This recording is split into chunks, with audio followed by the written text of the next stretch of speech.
With the midterm elections just weeks away, the cheap knockoff right-wing social media platforms, the fake Louis Vuitton bag versions of Twitter and Facebook, are now spreading false and misleading information faster than ever before, with more frequent calls for violence than we've ever seen before. And here's the great news: they are even harder to control than it was when they were on the major platforms. Why is that? Because they are kind of in their own ecosystem now, and they pride themselves on not censoring information. And you have to love it when a solution to a major problem causes even bigger problems.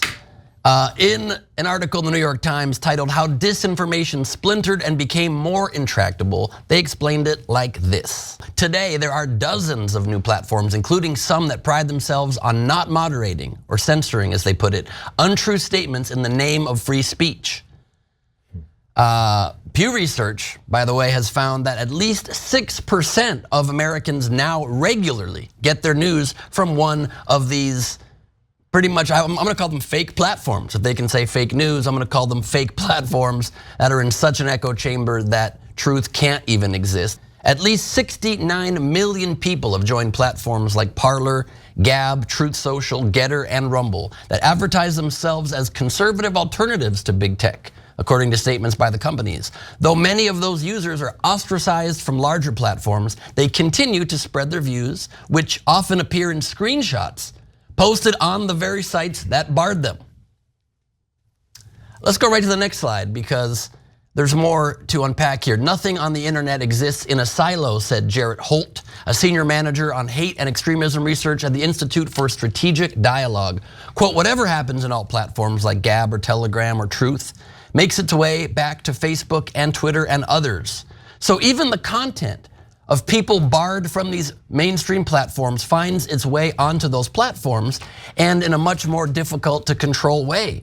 It bubbles right back up to the surface, and now it's coming from all kinds of accounts. On top of which, the purveyors of disinformation have also become increasingly sophisticated at sidestepping all the major platforms' rules, while the use of video to spread false claims on YouTube, TikTok, and Instagram has made them harder for the automated systems to track than text. Sure, if you bury it in the middle of a video, now the computers have to process all of this information. You can put music behind it, you can use code words, you can wink at the camera, and that's a lot harder for a platform to detect and try to take down. Here's another example. As recently as July 8th of this year, President Trump took to Truth Social, the incredibly stupidly but very Trumpianly named platform, to claim he had in fact won the 2020 presidential vote in Wisconsin. He was breaking news to his followers there, I'm sure. And despite all evidence to the contrary, he said this. Barely 8,000 people shared that missive on Truth Social, and yet Mr. Trump's baseless claim pulsed through the public consciousness anyway. It jumped from his app to other social media platforms. Within 48 hours of Mr. Trump's post, more than 1 million people saw his claim on at least a dozen other sites. It appeared on Facebook and Twitter, but also YouTube, Gab, Parler, and Telegram. Side note, Telegram wasn't created for the right wing. All the rest of them have just the silliest names. They can't even name things well. Gab and Truth Social and Parler. It sounds like you're getting a weird haircut in a strange hall of disinformation, but I digress. Since founding Truth Social, Trump has shared posts now from QAnon accounts more than 130 times. Let me repeat that. The former president of the United States is now just indiscriminately sharing QAnon posts just because they make him look good. He'll post something with a Q button on his shirt and it says, "The storm is coming."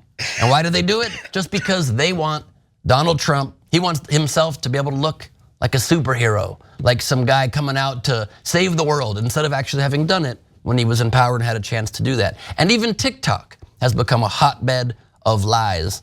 TikTok, which is owned by the Chinese tech giant ByteDance, has become a primary battleground in today's fight against disinformation. A report last month by NewsGuard showed that nearly 20% of videos presented as search results on TikTok contained false or misleading information on topics such as school shootings and Russia's war in Ukraine. 20% of the search results are coming up with complete BS results. And you have to assume the other 80% are just people with very defined jawlines and their shirts off dancing better than you could ever dance. With the midterm elections in just a few weeks, the major platforms have all pledged to block or label anything that violates company policies, including disinformation, hate speech, and calls to violence. But experts are not convinced and think the companies are not doing nearly enough to stop the spread of blatant and dangerous lies. It seems very clear that they are not doing that, and this is a gigantic problem. Cenk, your thoughts on this? Yeah, 69 million people, man. We're in a lot of trouble. This is really bad. Okay, now guys, this is very important. You can't put the genie back in the bottle, and everybody's trying to do it, and it's totally futile. You've got to move on from that strategy. So the original idea was, oh no, okay, in the old days we got the TV box in the corner that's got the 3 channels. Okay, fine, cable news has got 20 channels or 500 channels, but it's still contained. You still need $1 billion to start a company, start a TV company. So you got gatekeepers, right? And still roughly the Walter Cronkite era in some shape or form, right? That Walter Cronkite got turned into a corporate news actor, but nonetheless, it's contained, right? Now the internet starts, it's no longer contained. And you just have these social media giants that rise up, and then people start saying crazy stuff on the social media giants, right? And then they go, oh yeah, well we can't let people say that the Sandy Hook kids were actors and that they're not really dead and their parents are part of a conspiracy and a cabal. They're getting chased all across the country. We can't. All right, so Facebook's not going to let you say that. Twitter's not going to let you say it, etc. So then they just start, and you mentioned some of their names, Ben. One of them is Gitter. Okay, they start things like Gitter, right? And they're like, okay, now then Trump's like, I got no bounds, right? QAnon, you guys remember what that is, right? They think that the country is led by a democratic cabal that not only molests little children, but then drinks their brain juice. A former president of the United States is promoting a group that thinks Democrats molest kids on a regular basis, that's why they hold power, and then they drink their brain juice. Cuckoo for Cocoa Puffs. And sometimes eat them, Jake. They're not wasting all the parts of the body. To be fair, they do. No, look guys, they're lunatics. Everyone who's involved in Q is full-blown lunatic that believes in conspiracy theories that couldn't possibly be anywhere near true. And in fact, it's all projection, right? I mean, they caught the MAGA Republican candidate the other day in the parking lot of a school masturbating, right? And he's like, oh, they're endangering the students in there by talking about gay people or something. And then meanwhile, he's masturbating in the parking lot. Did Donald Trump wish the biggest groomer in American history? That's a literal fact. Ghislaine Maxwell, biggest groomer in American history. He wished her well twice. He's like, oh, I know her, I like her, I wished her well.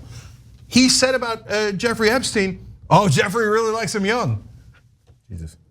And they're like, no, it's not Trump. It's the guys opposed to Trump who like pedophiles, et cetera, et cetera. So we have disintegration of rationality, logic, and reason. We're in a different place now. You're not gonna be able to contain it. You're not gonna be, okay, well, let's shut down Twitter, let's shut down Facebook, let's shut down Getter. They're just gonna pop up somewhere else. What, was it shut down the whole internet? No, you can't do that. So I don't want you to fall into despair. There is another answer. The other answer is you fight back. You don't do it physically, you don't do it with violence like they talk about. You fight back with words. But engage, kick their goddamn ass with ideas. You've got to, it's a super tough battle because a third of the country is already zombies. You have to somehow pull them out of zombie land. Oh, whose brain juices are people drinking? No, dude, concentrate. They're robbing you of your wages. The whole thing's a distraction. So they pay you less and they don't give you healthcare, you dumbass. But you gotta get in the fight and you gotta make those arguments and you gotta be an actual believer in what is right and actually fight for the American people. That's the only way to get it back. And certainly you gotta win the independence first before you even think about the zombies, okay? And you've gotta be able to say things like they're zombies. Every Democrat in Washington listening to this is outraged, not at QAnon, but at me. No, you can't call them zombies. Oh, this country's center-right. Those are wonderful Americans. Majority of Republicans are wonderful. I love my Republican friends. They'll say, they'll hit me. No, they're goddamn zombies. They've lost their minds. You've got to get in the battle. And you've got to fight him because you cannot put the genie back in the bottle. And what do we have? As the fascists are now circling around us, Democratic Party and the corporate media, total submission. I mean, Biden does a half speech about MAGA in Philadelphia, they lose it, right? And even the mainstream media is like, oh, that was on. He had red behind him. He had the color red behind him.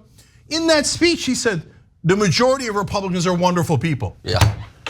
That's hard, that's tough. No, you've got to actually fight for higher wages. You got to fight for everyone's health care. You got to fight for paid family leave. If you don't give people something they can understand and grasp and go, oh, they gave me that, I love that, right? You're not gonna win. And we have unilateral disarmament from Democrats and from corporate media. And they're all 50-50, I can't tell who's right, the zombies with the brain juice or the scientists. 99% of the world's scientists, 99% of the world's doctors. If you can't tell who's right, you're not a reporter. You're an idiot loser who's destroying this country by saying, hey, let's find the lies and let's find the truth and let's meet somewhere in the middle. Somewhere in the middle is still a lie. And you're not a reporter, so retire and go do another job. I think that's all true and good. This is the one thing though, you said it's good things to fight back. My only point here on this is, as I saw this, I was like, I'm glad we have numbers now behind how many of these things are happening, because I've noticed that. And I've retweeted some folks that have retweeted things that retruthed some things that Trump said. And I was like, yeah, he's basically back on Twitter, right? I remember thinking that to myself, but how often do I see it? And I wonder, how much is it actually getting to people who aren't already drinking the Kool-Aid? So is it really, yeah, those numbers are startling. Is it there from people? Every time I see it, people either ridiculing it or they're pushing back on it, saying, look at this ridiculous post this guy said over on Truth. Can you believe he's pushing this over there? And when it gets to Twitter, I feel like it's the circular firing squad around, this is stupid, and everybody just shoots it down. True. So I see it that way a lot of but times. it's also because it's in its infancy and they haven't quite figured out exactly how to disseminate it very widely yet. And that is gonna get better, sadly, every year. And there's already so many platforms. There was one first. They're like, we're gonna try one alternate platform. Now there's 12, they're spawning like gremlins. And so we do have to be very aware. It also makes perfect sense to me that the right wing in this country believes does not believe the 99%, for example, of scientists or people that are fact-based, because they've always just cared about the 1%. Right. So even when it comes to facts, they care about the 1%. My only hope is that in addition to, absolutely, you're right, Cenk, that we need to, with fervor and with very crafty, aggressive, shrewd language and marketing and strategic messaging, win back the messaging war and make sure that we destroy this. We mock these point of views. We use laughing emojis. We say how just silly and clownish these people are. But also I do think that the one, not that you could put the genie fully back in the bottle, but the one way we do have, the one chance we do have to punish this kind of speech is through the legal system and through legislation, that at least when people push the most dangerous of those opinions, of those unfounded theories, of the most dangerous and harmful disinformation, that those people can be held accountable like Alex Jones just was. Yeah. So that's one chance. Yeah, let me just address two things. So right-wingers will hear Ben talk about punishing speech and go, ah, I knew it. No, every right has limits, right? So you can own a gun, but you can't own a nuke. So the classic line is you can't yell fire in a crowded theater, even though you have the right to speech, because every right has some limits, right? So one of those limits in speech is the call for violence. If you say, hey, go attack Bob and rip his face off, that's illegal, even though I'm just speaking, it's just speech. No, that actually, according to the law, is assault, because you're asking people to go and actually physically harm him. There are limits to things, and there are laws and rules and regulations so we can all live together peacefully. And not just direct violence, like in the Alex Jones case, it can be your words cannot maliciously destroy somebody's life. And that's called, and there's rules around that, it's called defamation. Nobody's saying go outside the law. What we're saying is actually enforce the law. In a great irony, we've turned into the law and order folks. And as progressives, and the right wing's like, screw law and order, we don't need it, we need chaos. And why? Because they think they can't win in a democracy. So how's the only other way they can win? Violence, violence. And that's messaging we have to take back also, is that I don't even think we should see it as the fact that, oh, we've become the law and order people. We've never not been in favor of law and order. We've just been in favor of justice under the law, while maintaining order in our society. And that's a big difference. That's a great point, Ben. And now to what JR said. JR, here's what I'm worried about. Okay, we all shoot it down on Twitter, that's true, and people certainly fight back on Twitter, that's absolutely true, right? So, but the message spreads and spreads and spreads, right? So, to Tucker Carlson has the #1 show on cable news. You're not surprised by that. #1 show for right wingers. You're not surprised by that. But did you know he has the #2 show for Democrats? #1 is Rachel Maddow. #2 is not any other MSNBC show. Actually, 2, 3, and 4 are all Fox News shows. Because why? They're like, oh, I don't know, everybody's talking about Tucker Carlson. And they go, oh, I heard he was crazy. I heard he said something interesting. Oh, I'm gonna watch, right? Or they just turn on TV, right? And they're watching, or they heard it from their Uncle Bob, who's telling them about the brain juice. And he's like, oh yeah, I gotta check that out, right? And so they're watching him, and he's influencing them, and he's influencing them. Oh, he's convincing Democrats who don't believe what Tucker Carlson has to say. Suddenly they believe in brain juice drinking. Because JR, you're projecting. Not every Democrats are like us. Not most Democrats and Republicans. Most of the people in the country don't follow politics as closely as we do. They barely follow it at all. I mean, have you seen our interviews with the Trump fans? They don't know anything. They don't know anything. And you think the Democrats are all geniuses and scholars? Not at all. And most aren't gonna believe all of it, maybe, but even if they believe the slightly less absurd things that his extreme base will believe, you're now moving people a little bit more to that side, into a place full of disinformation. I infiltrated QAnon myself and down at the JFK Jr. site and talked to these people who they've jumped so fast, like you said, into zombie land. It's not like it was a slow descent. Immediately, a few years only into QAnon being a thing, they believe that the president's being played by an actor and dead people are live and they're being inhabited with costumes and CGI. It's like immediately they're more creative than Star Wars, and you wonder where we're gonna go from here. It very quickly gets out of hand. Yeah, so last thing, guys. So on Twitter, there's plenty of folks. JR's 100% right. Like if you said to me, hey, let's get more left wingers on Twitter, I'd be like, no, kind of a waste of time, okay? And I'm the king of let's fight back with left wing, right? So, but on TV, you got Fox News ripping Democrats' face off, metaphorically most of the time. And meanwhile, what do we have? We have a bunch of deaf mute news actors who are like, I cannot tell who, you go to CNN, I cannot tell who is right. Everything is 50-50, half of our pundits are Republicans, and they say brain juice tastes delicious. Okay, I cannot tell, I will not fight back. It will be biased to fight back. MSNBC, corporate Democrats are great, corporate Democrats are great. You don't need higher wages, you don't need health care. Oh, Medicare for all sucks. Make sure you vote against Bernie, but vote for corporate interests. Wait, you're supposed to be fighting back against the right wing. What are you doing? They spend all their time fighting against the left wing. All right, well then get out of the goddamn way and let us do it, right? It's not like we're shy about fighting right wingers, right? You can tell that at least. No progressives allowed in media. No progressives, because then you guys would be uncivil to the right wing. Goddamn right we would be. We would be deeply uncivil to them. Not with physical action, not with violence, but with words. Fight back with words and ideas and your speech. But everyone in mainstream media and everyone in Democratic leadership says, shh, they're only fascists. What, you want to fight back? No, we prefer civility.